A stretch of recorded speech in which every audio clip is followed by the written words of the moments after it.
Started. A couple of announcements. There's no essential change in the laboratory outlines except to make a couple of corrections and to indicate that Mr. Weaver will have the last tasting of California red wines. It's not because I'm lazy at all, because I'll be here, but it's because there's no point in being a TA unless you learn something how to be a TA. That's part of the job of being a TA and so my responsibility is to be sure that he does conduct a class, and he will be conducting the field trip and also the tasting in the last week of the course. The lab reports, which I'm giving back at the end of the hour, go from 60 to 100. The average is about 84 to 85. I didn't actually run it down. Maybe slightly more than that. So there were quite a number of 90s, a lot of 80s, a few 70s, and just one or two below 70. If you're having difficulty with the last four labs, of course you shouldn't have any difficulty with, because they're more or less descriptive. But the other laboratories, I'll be glad to, if you're having any problems with the ones that you still have to hand in, I'll be glad to go over them with you, and so will Mr. Weaver ahead of time. We're not trying to make them hard at all. They're fairly straightforward. Now, the lecture material for today is on Italy and on Vermouth. The Vermouth material is, as you know, somewhat out of place, but we didn't have any other place to put it. We do sparkling wine production in 124, and so I have agreed to at least do some lecture material on it. We will not have a laboratory on Vermouth production for reasons that will become obvious in just a few minutes. And also I'm cutting down the material on Italy. I've been giving Italy such a bad time for so many years that I thought maybe I'd be good to it this year and not give such a long lecture on it. There is a fairly good general discussion with the Davis point of view, pretty well given as to the factors which influence quality in Italy and the Amrine-Singleton wine introduction. There is a large number of increasing geographical controls. They're coming out every month, and if you were interested in seeing them, with colored maps and descriptions of variety in the area, they're in the Winkler Library. The Rivista de Viticultura Enologia. This is the one from the Conigliano station in northern Italy.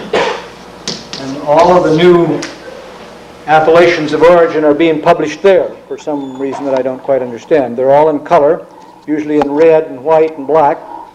And they give some analysis, and they give some description of the varieties and the methods. The thing that impresses you, first of all, and this is a basic problem with respect to Italy, is the wide range of varieties and the wide range of composition of the wines. I was looking through one just the other day. The alcohol contents, the approved alcohol contents, run from 8.5 to 13.5. This is more than any other European district could tolerate, and specifically more than a small district could tolerate. In some regions there are a great number of varieties, and in hardly any region is there just one variety. There are a few appellations that are just coming out now which say Cabernet of this region or Pinot of that region. In those cases, a specific variety are given. The reason for this, I think, is that the practices have never been standardized, and they've never been standardized because Italy is still a nation of small wine producers, literally thousands and thousands of small wine producers. For that reason, they cannot specialize. There is no possibility of sending their son to Conigliano. The whole station has, which takes care of a lot of agriculture besides viticulture, only has a couple of hundred students in it and a staff of maybe 5 or 6. So that it really doesn't, and a viticultural area that's 7 times or 5 times as big as ours, with a very small staff. And this is the main experiment station for the whole of Italy as far as this kind of research is done. So that there's not, of the total Italian industry, I would guess that there is not enough technicians for perhaps more than 10% of the total industry, because such a large percentage is made in small amounts and then in turn passed on to large bottling plants or sold in bulk. A very large percentage of Italian wines is still sold in bulk and distributed in bulk. They have some very serious viticultural problems, and maybe this is the basis of their entire problem. The varieties have never been standardized. There are very few ampelographies, that is, classifications of Italian wines. One published in the early 1900s, which is perfectly all right, but certainly is not exhaustive treatment. Professor Almo frequently describes Italy as a very heaven of a place to look for varieties of grapes, because there is so much work that could be done on varieties there. The second problem is overcropping. The whole of the northeastern Italy is on arbors, and they just traditionally overcrop. When you plant on arbors, it's very hard to prune, so forth. In the middle of Italy, you go down roads and you see these grapes hanging from trees from one tree to the next. Also very difficult to prune and therefore very difficult to keep from overcropping. In addition, there is the persistent problem of viruses, which the Italians have studied last of the major European countries. The research having really originated here, and then the French have become very expert on it, and finally, and the Portuguese have become very expert on it, and finally the Italians have taken it up. But you still see large areas with chlorosis of various kinds, a yellow mosaic, and so forth. The mixed planting I've covered in Viticulture 3 at great length, and I don't need to go into it here. This is partly a result of economic pressures resulting from too large families and the necessity of producing a great deal of food at home, so that in a single area you will find grapevines, olives, tomatoes, potatoes, cows, children, horses, mules, some people. Very difficult to harvest each crop at exactly the right time, very difficult to have any sort of specialization on how to spray the vines, how to pick out the mosaic vines from the other vines, and so forth. And the time of harvest generally tends to become retarded under these circumstances. The more perishable crops, like tomatoes, being picked first and the grapes being picked later. Then there's this general lack of interest in wine quality, which I've described in bit 3, and I won't need to go into it anymore. The Barolo, which we had in class, and which the other class section will be having today, had a bottle lasted of 0.1. Now this is among the most prestigious wines shipped from Italy. Barolo, as I said, is considered the Burgundy of Italian wines, and it has developed over a period of time some reputation as being one of the more standardized wines, and this is the most prestigious shipper of Barolo, the Opera Pia of Barolo, and yet they're shipping a wine at $4.59 a bottle with a very perceptible volatile acidity. And I think I just rest my case on the problem with Italian wines on that sort of situation. They really don't care. To them, wine is something like salt and pepper is on our table. We don't really pay very much attention to the quality of the pepper we have and so forth. It's a condiment. And to them, wine is just another addition to the meal. They're not drinking the wine for itself, that is, any aesthetic or quality pleasure they may get from it. They're just drinking it to wash down the pasta. And under those conditions, it's pretty hard to develop an interest in quality in Italy. There are several reasons why I think this will change. One, the European Common Market, which will move wines from one country to the next. Last year, Italy was the largest consumer of French champagne for the first time in history. If I was an Italian sparkling wine producer, that would put the fear of God in me right away quickly. Because if the French can send their champagnes to Italy and outbeat the Italians with their lower standards of living and lower wage income, there is something wrong with Italian sparkling wines. And I would want to find out as quickly as possible what was wrong with them. I think the problem is just lack of technological know-how and of the sort of things that is necessary to make a good wine industry, good grapes and good winemaking. There are a few indications that the situation might get somewhat better. The cooperative movement has begun to take an interest in quality because of the appellation of origins laws that have been applied to them now, and they're big enough to hire a good winemaker, so I would think that would be helpful. There are several thousand cooperative wineries in Italy. And then, of course, the Italians are very anxious to export to the northern European countries, and this will force them into appealing to the standards of the northern European countries, which are a good deal higher than the Italian standards, so that maybe just the export market alone will bring up the whole Italian quality production. They have some of the problems that we have here too, however. Large nationalism or regionalism, the desire to produce table wines in Sicily, for example, is a good example. The Sicilians consider themselves to be better than the rest of the Italians, and maybe they are at some things. The mafia, for example.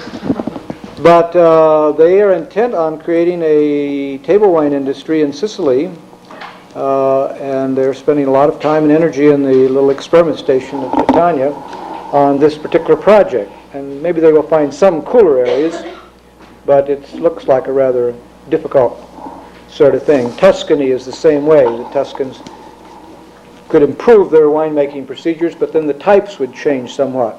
The Sangiovese for making Chianti is not the best variety for making a red wine, and yet they're sort of stuck with it because of regional pride. They can't change. They've had Sangiovese for 500 years or more, and so they don't want to change from this variety to another variety. That's a real difficult problem. I promised that I would say some word about the Governal process.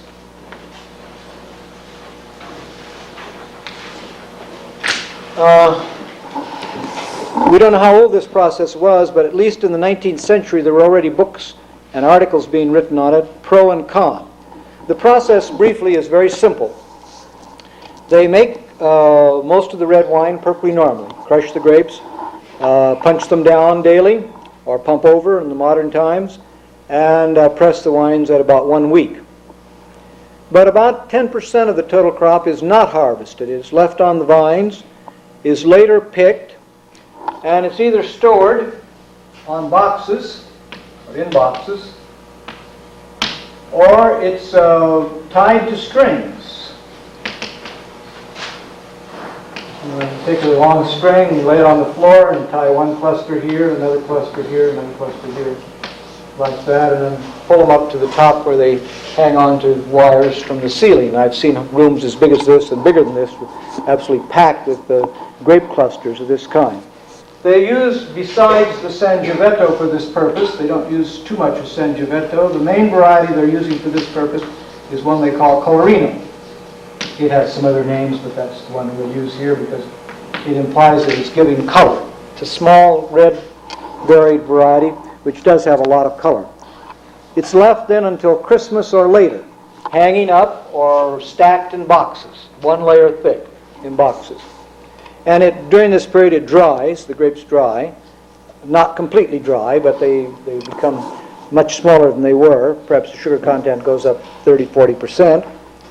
And then they are crushed and added back to the new wine that has already been fermented. So you're adding crushed, dried grapes at Christmas or in January back to grapes, to wines that have already been made the previous fall, in September, October. Secondary fermentation takes place. The alcohol content goes up. The color goes up quite a bit because there's been a concentration of color. You get a little bit more alcohol than you would have guessed from the sugar content, because these types of fermentations are quite efficient. There's a large yeast population there, so very little of the new reproduction of yeast is necessary. So they say they get a more efficient conversion of sugar to alcohol. And the wines, they claim, are governed. That's why the word governo comes. They are governed according to make a new alcohol, a higher level of alcohol, and a higher level of color, and a higher flavor. Three things that happen in the governo process. And these wines are quite appreciated. There are, however, some real problems. First of all, of course, it's an invitation to spoilage. You've got wine of 10 or 11% alcohol, and now you're adding more sugar in the middle of the winter and hoping that lactobacillus don't start and the yeast do start. And this is a real problem for them. Quite frequently they do not ferment dry. They stick with residual sugar. And then later these wines will have a slow fermentation during the spring and the following summer. And the wines are frizzanti, they're gassy. And this is quite appreciated in Italy. And many people like wines to be frizzanti. If it's gassy and also has a pink foam on it, a schiuma rosa, then it's especially fine for many people in Italy. The gassy wine does not seem to bother them. Now, the gassiness can also come from malolactic fermentation. And then you not only get the gassiness, but you get a sauerkraut smell. And so, as between the two, I'm not sure that it's worth all the effort to do this sort of thing. If this is the only way of making wine in Chianti, then I would suggest that they make the wines separately, then combine them at some later time. Then they would know exactly what the amount of sugar was, and they could only add the governo part when it was dry, or essentially dry. But this is the way it's developed. About 1/3 of Chiantis are made by the governo process. The other 2/3 are made by regular processes. And there's this continuing argument of whether it should be permitted or not. But traditionalists say it should be, and so it still is. The other production problem I'll mention just in passing is the extreme lack of interest in white wines. The Italian is most often interested in drinking red wines. And the varietal problem here is even worse than it is with reds. You have to look hard or think hard to think of one good Italian white wine grape variety. Certainly it can't be Walsh-Riesling, and certainly it can't be Trebbiano.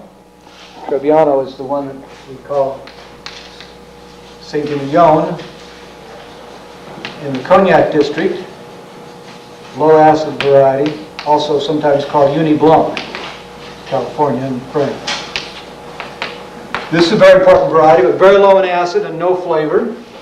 The Walsh Riesling, or the Italian Riesling, has no very important flavor. It's widely used in Central Europe. Fair sugar-acid balance, but nothing you could recognize. And the last one is a series of varieties, white varieties of low acid, called Malvasia. They're not like the Malvasia down the San Joaquin Valley, which is a muscat. These are non-muscat varieties, Malvasia, originally of Greek origin, and they're very low in acid again. So that they're the three most important varieties of Italy, white varieties, none of which are capable, even at their best, of producing high-quality wine. All right, so much then for the Italian wine problem. It's sad, but I'm sorry to say it doesn't appear to be getting any better. Every year I pray that we'll find some new wine to show you and say, see how good it is. If I had to live in Italy, and I don't think that would be a bad idea, I'd live up near the Brenner Pass, near Bolzano and Mezzocorona, in that area, where they have a lot of German influence, where the labels are quite frequently printed in German script and so forth, and where they have some Merlot and Cabernet and Pinot Noir.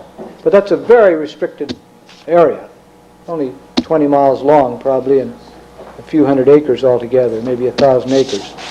Not a very big area. But if you like to ski and you wanted to drink Italian wines and live in Italy, I think that'd be the place to go. Now, vermouth production developed in the late 18th century in Italy. The word vermouth, however, is of German origin, not of Italian origin, and literally means a strong man, or words to that effect. There are different ideas about how the word originated, but it really comes from a German word. There had been flavored wines before this. During the Middle Ages, there were lots of flavored wine. Various monasteries manufactured flavored wines. They had their own separate formulas, and at a later date, they began to distill. After distillation came in the 17th and 18th century, they began to distill some of these flavored wines. Hence the production of liqueurs like Benedictine and Chartreuse, and a great number of other liqueurs that were produced from flavored wines which were then distilled. Now, they don't make them that way anymore, but that was the original origin of almost all of our present-day liqueurs. It was from wine plus herbs of various kinds, not only herbs but other plants and plant materials, which were allowed to macerate together and then were then distilled, and the volatile materials came over with the alcohol, and then they were sweetened and they made Benedictine and so forth. These became more complicated as time went on, and the present formulas for Chartreuse and Benedictine, for example, are exceedingly complicated. Nobody has successfully imitated them, to be correct about it. The main center of the industry was Torino, which is in the northwestern corner of Italy in the old Kingdom of Savoy. And the type developed was largely a sweet wine, and originally with a muscat base from white muscat, Muscat Blanc. The same variety that we call Muscat Canelli or Muscat Frontignan in California, and they call Muscata Asti, or various other names connected with Italy, but it all turns out to be Muscat Blanc. Early ripening, highly flavored Muscat variety with some tendency to raisin in the warmer years. And to this wine was then added a variety of plant materials, including orange peel. Dried bitter orange peel and dried sweet orange peel, both were used. The other herbs were just the normal herbs of the region, Mediterranean herbs of various kinds. But as herb prices went down in the 17th, 18th, and 19th centuries, some more exotic materials began to be used. And I've given a list of some of those. Chincona, which is the bark of the Chincona tree from Peru and other South American countries, from which quinine was obtained, began to be used as a method of giving a bitter taste to these flavored wines, and is still widely used for that purpose. The most important flavored wine of France is not vermouth, but is beer. Red, sweet, bitter wine, to which Chincona is still added to this day. Vanilla came from Madagascar largely. It's the vanilla seed pod. It's an orchid, by the way. These gave sweet wines particularly a softer sort of smell, and if not used in too high an amount, are still useful. Cinnamon was used in small amounts. Cloves were used. Nutmeg and mace were all used. Altogether, some 200 or 300 different plants or plant materials have been used in vermouth. The major source of them being Mediterranean plant materials. Now, the original method of making them was simply to take a gunny sack or a sack and put the herbs in the sack and throw the sack in the tank with a rock in it so it would sink to the bottom. And I guess that's the way it's still done in many wineries. We visited a winery a few years ago, and they had a sack ready to put in a 10,000-gallon redwood tank. They were going to make their vermouth in the old-fashioned way of putting their own herbs in. But a good many wineries do not use that method anymore. And I've indicated the other two processes that are used. There are really four of them. This is down under 2C. Putting the herbs in directly is sometimes used in the big tank, but more likely, if you're going to have home production or own production, the one there would be that you did your own extraction, so that one is divided into two parts, a sub A and a sub B. One is the herbs directly in it, and the other is to take a small lot of wine and make a very hot extraction of the herbs with that, and then use that to blend back into a much larger lot. So there are a lot of people who still buy herbs, and they use them directly, or they use them to prepare an extract, which they then use for flavored wines. It's been recommended that a Solaris system be applied to the blending of these extracts so that the extracts would never run out. That is, you would make up a large lot. We'll talk about Solaris a little bit later, but you've already had it in bit 3. Take up a large lot of vermouth extract. We'll call this the original extract. And you need to draw off a small amount of it to make a tank of vermouth. Suppose this is a 1,000-gallon tank of the original extract. You take off 100 gallons and use it to flavor a lot of different wines. Then you make up a new extract as near as the last one as you can, and you add that to this, so that the extract now consists of 900 gallons of old extract and 100 gallons of new extract.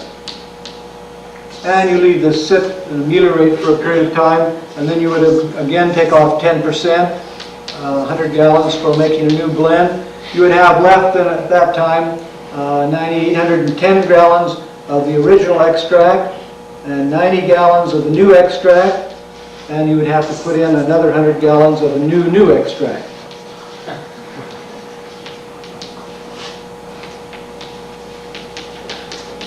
And so forth, and so that you never, it takes a long time to change the character of this. This is the basic idea of a Solera. Here you have a Vermouth Solera going. There are several wineries in California who've used this kind of a system. They've made up a large amount of extract, or in some cases have made up a large amount of vermouth, and then have taken off certain amounts of the vermouth and then put in new vermouth, so that their formula, their flavor, didn't change over a long period of time.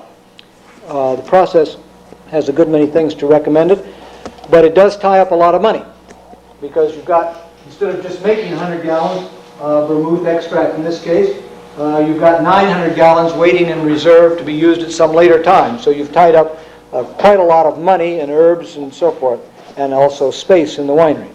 So we don't feel that the Solaris system will be used to a great extent in large wineries in California, except for things like keeping a standard solution of something standard all the time, or so that it changes very slowly over a long period of time. So it changes very... Now, most people, however, use the procedures 2 and 3, both in this country and abroad. The process of extracting the flavors from different herbs and so forth can be industrialized better than it can be done locally. A whole plant can specialize on nothing but this. The use of hot wines, the use of steam, the use of alcohol, and so forth, distilling the residue and adding some of it back when it's desirable, so that we now have a large number of companies who buy from a supply house their dry and sweet vermouth extract. And I'll show the Section 3 class this afternoon 4 of those, and the rest of you have already seen 4 of them. There is still another method that's been used. That is to buy 1/3 of your production from one company, another third from another company, and another third from another company. As I told you in the laboratory, one of the problems when you buy from somebody else is they might change their formula. By this method of not buying all of your formula from one company, you're hedging a little against the fact that the company might change the formula, and they wouldn't change your vermouth overnight. The other one, of course, would be to buy a large amount of the extract and use some sort of Solaris system of this kind here, so that even if they did change their formula, it would only change the composition and the character of your vermouth over a fairly long period of time. It might be 4 or 5 years before there'd be any noticeable difference in it. Well, there are some very real vermouth problems, and I want to talk about some of those present time. Some of them are not there, and I'll add them to it. The first one, of course, is in getting herbs in good condition. And this is not as easy as it might sound. finding herbs in good condition. It depends on keeping them very dry and keeping them free of insect infestation. Those of you who looked at those herb boxes that went around should have seen the borers that had gotten right through the cardboard walls of one of the herbs that we passed around in class. Little tiny round borers had gone right through them, trying to get at the flavor material inside to which they were attracted. Right during the latter part of the war, when all the herb extracts of the country were being combed to supply the need for the vermouth industry, there was a lot of very poor herbs that got into the channels of trade. And when I came back after the war, well, I was really rather sad to see some of the vermouths that were being produced from these bad herb mixtures. If you do buy your own herbs, you should put them in airtight containers, 5-gallon containers or 50-gallon containers, and kept dry at a rather cool temperature. This is the only way I know. Second is the herbs get too old. They lose their flavor with time. Anise, the anise that I passed around in class, has very little anise left in it. It wouldn't make hardly any quality of anisette or any anise liqueur that you might make from it, because we've had it around for several years, and since we don't make vermouths anymore here, why it has not been replaced, and it should be replaced. There are reports in the literature that some herbs should not be kept around other herbs, that they have some bad effects on each other. I've not been able to prove that to my satisfaction, and it doesn't look like an easy problem to solve. The next problem in vermouth production is securing a formula. In the dessert wine book, there are, I think, 19 dry vermouth formulas and 7 sweet vermouth formulas. None of them produce perfect vermouths. They vary over quite a wide range. Some students who have used them have combined 2 or 3 of the formulas in order to make their own formula.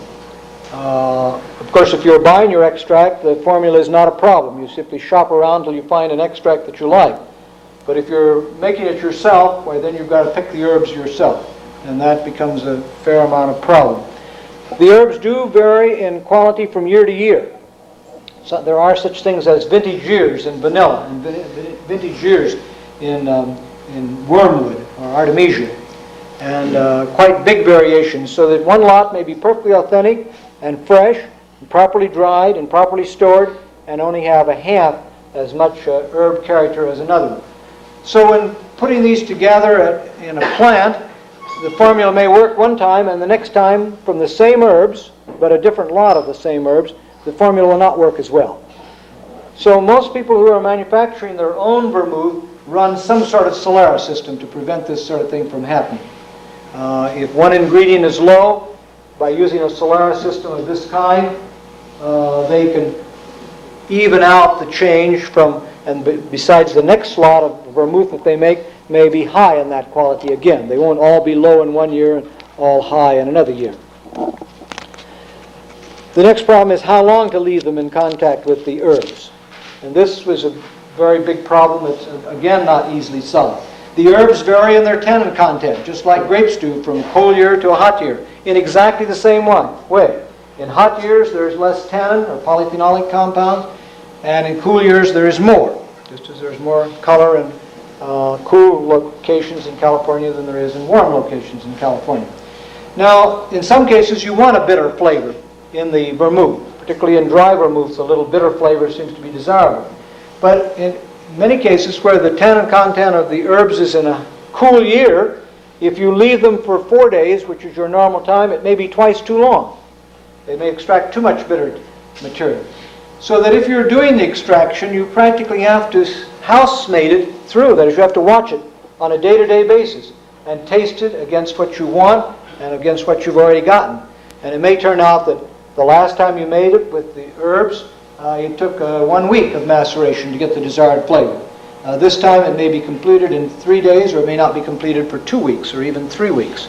And so you can't set down any hard and fast rules. although generally most people are leaving it around 1 week to 2 weeks. Although we visited a winery down at Lodi a few years ago that was leaving it in 30 days, which is about as long as any that I've heard in California. In small lots in the laboratory and so forth, if you do this, why, sometimes 24 hours will give you a big enough extraction, surface to volume relationship being such as it is. The next problem is the clarification. If you think you've ever had problems in a winery in clarifying a Chardonnay or a white wine, you haven't seen any problems until it comes to clarifying vermouths. Vermouths can be very recalcitrant. They say in the wineries they're dirty dogs. They'll clarify just beautiful one time. The next time they'll clarify, they'll look beautiful, and you chill them, and they'll go cloudy and stay cloudy. The next time they'll filter brilliantly, you heat them up, they'll go cloudy, and they'll stay cloudy. This apparently has to do with extraction of various kind of colloidal material from the various herbs, and that they are not heat stable or they're not cold stable in many cases. So generally speaking, the people who make their own vermouths have to do both cold stabilization and hot stabilization in order to get the wines clarified. However, when you're using extracts, that's not so. In using extracts, the amount of extract is very small, and there's no contact with anything except what's alcohol soluble. The extract is an alcoholic solution of the herb material. It can be clarified as extract, so you're usually adding a fairly clear material, a small amount of it, to a large volume of wine. And so it's much easier to clarify wines to which you add extracts than it is to clarify wines which have had the herbs in direct contact with the wine. The pasteurization is usually done at moderate temperatures, around 160 to 170 Fahrenheit, for fairly short periods of time, followed by close filtration, and that will take care of the heat stabilization process. The cold sterilization is usually done at the same time as tartrate precipitation. In stabilizing the wine for tartrate precipitation, the herb is added before the tartrate stabilization, and as it clarifies, the cold unstable material will precipitate out and come down with the tartrates. And the tartrates may help this clarification process itself. It's absolutely necessary to close filter vermouths, whether you make them from extract or whether you make them directly. And it's absolutely necessary that you make both hot and cold aging tests on them before they're distributed. And Professor Berg will have a special laboratory on that subject next quarter, so I won't go into any further detail about testing for clarification. The problem of the darkening of the white type has been with us for a long time. Dawson Wright down at Gallup published a paper some 15 years ago on this subject, recommending the use of SO2 as one method for preventing this, but admitting that this is a very dangerous solution, because by adding SO2 you cut down on some of the vermouth flavor. The SO2 reacts with some of the vermouth character, odors, and it also has its own smell, which detracts from the vermouth smell. So that you have to add SO2. The amounts that Mr. Wright recommended, in the range of 100 to 125, do not seem to be terribly dangerous, but even so, we must recognize that it doesn't improve the quality. It may prevent the dry vermouths from darkening. The other method of keeping them very light, of course, has been the use of charcoal. And since the demand is for very, very light-colored vermouths, this is a very attractive sort of solution, except that there are legal limits on the amount of charcoal that can be used. Some of you remember that you used to chew chewing gum that was black. And that, of course, has now been disapproved because charcoal is supposed to have carcinogenic agents in it, and so the use of charcoal is strictly limited by law in this country. So in order to get materials that are light enough, the vermouth people now are using specially prepared white wines. The white wines are separated, only the free-run juice is used. In the San Joaquin Valley, where they're using Thompson's for this purpose, only the free-run juice, and there's absolutely no fermentation allowed to take place on the skin. So they're trying to get a white wine that's as light as possible in color.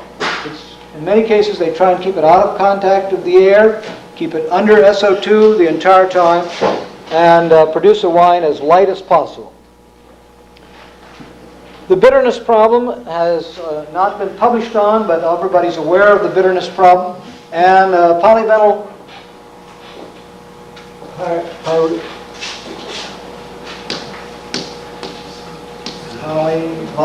pyrrolidone is being used. PVP or PVPP have been used for this purpose in California. It's better than gelatin, which was the old method of trying to reduce the bitter principle, and seems to work reasonably well in most cases.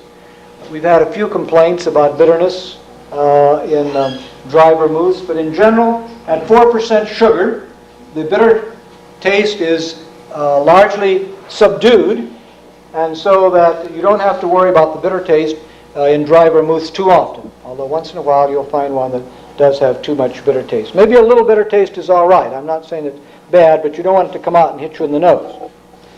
In the sweet type, the vanilla and peppermint smells and the orange smells sometimes get out of hand.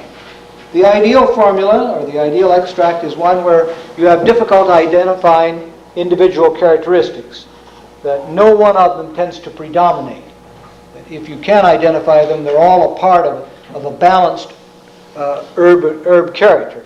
But where one of them predominates all the others and tends to subdue all the others, it makes it much less interesting. It doesn't make for a complex vermouth character.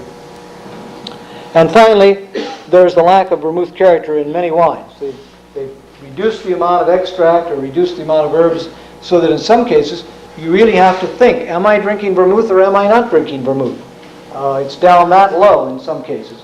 This, of course, reflects, as I said in the laboratory, the fact that dry vermouths, at least, are used almost exclusively in this country for the making of the martini cocktail. And since wine is still cheaper than gin, the idea of using a large amount of wine, cheap, and making the customer think he's getting gin, expensive, is very good economics for the bartender. You ask for a 4-to-1 martini, but he gives you 2-to-1 or 1-to-1, and you don't know the difference because it's the same color, and there's so little vermouth character in it that you can't tell whether it has any flavor or not. Most people are not looking for the gin character, and many people are using vodka for making the martini cocktail, not gin at all. So the more neutral it is, the less herb character it has, the more wine they can use, and the more neutral it is, of course, the better vodka martini the customer thinks he's getting, because it doesn't have any winey character or herb character. This is cheating, of course, on the customer, but the industry has gone along with it, so that there is not a single dry vermouth being produced in California at the present time that is not very light in color. In fact, they brag about how light the color is on them. If you look in the trade journals and so forth, they'll say X brand vermouth is ultra light in color and so forth. The bartenders know exactly why it is that way. Well, people have asked me how I would change the situation. I don't know if there's any way it can be changed. That's what the public demands, and I think that's what the public is going to get. I do think that we could produce a medium sweet vermouth with the sweet vermouth character that might have some sale in its own right. And there are a fair number of people now who will ask for a half and half dry vermouth and half sweet vermouth. This, if you like herb character, if you like flavored character, this makes a not too sweet a drink, although it's fairly sweet. Served over ice and so forth, it makes a wine cocktail of fair quality. We're a little early, but you can look at your quiz paper. I want to see Mr. Ron Nino. The A's to my right, and then the C's, F's,